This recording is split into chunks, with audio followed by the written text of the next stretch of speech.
You know, sometimes you get looking at an event like what has happened here in Iraq over the last 35 years, and you think that that's the whole history of this country, and the truth of it is this is one of the greatest nation states in the world. It's one of the oldest. It's the cradle of civilization.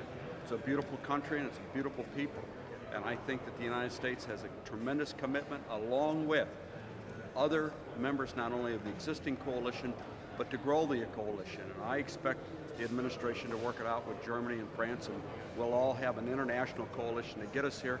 And it is international, because I think there's a role for the United Nations in this. And I think when this all gets done, this is an issue for the Iraqi people, for themselves to decide. We can't bring democracy to them. They have to want it, they have to want their freedom, and they have to want to work together to be able to achieve that.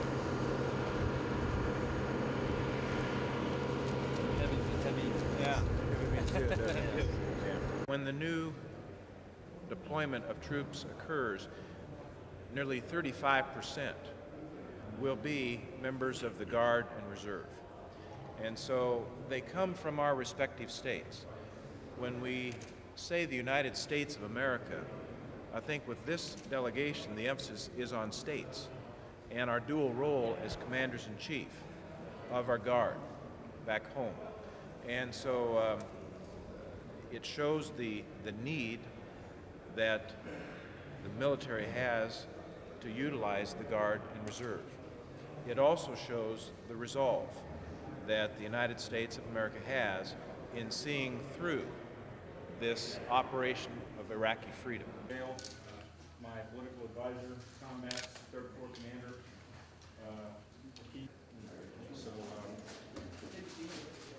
welcome.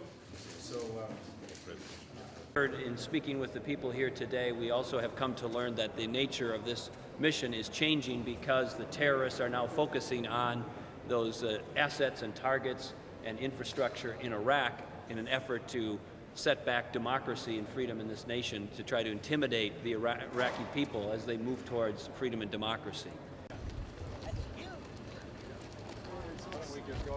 Well, we're very proud of you. Just can't thank you enough for the job you're doing. The whole country is proud of you. So we got a formal shot here. Let me get in the middle. So how long have you been MPs?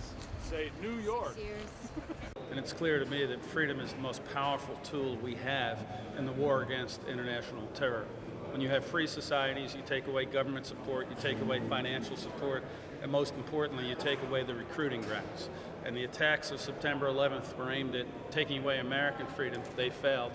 The attacks here in Iraq, including the attack today, are aimed at trying to prevent the Iraqi people from having freedom.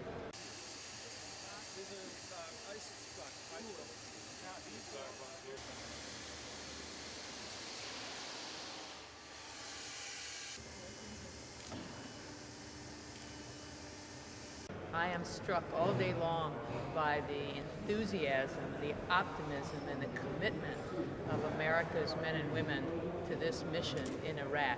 They clearly understand this is not only about the liberation of Iraq and the establishment of a new nation of Iraq, but it really is about the global war on terrorism.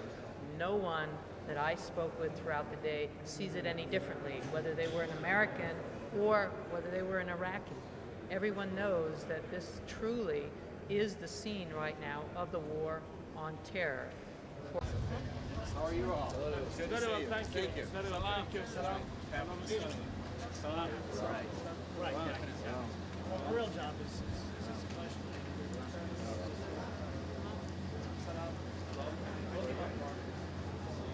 Hello? The United States has made a commitment to helping this nation become a free and strong nation, a nation that will be able to protect its freedom once we have departed.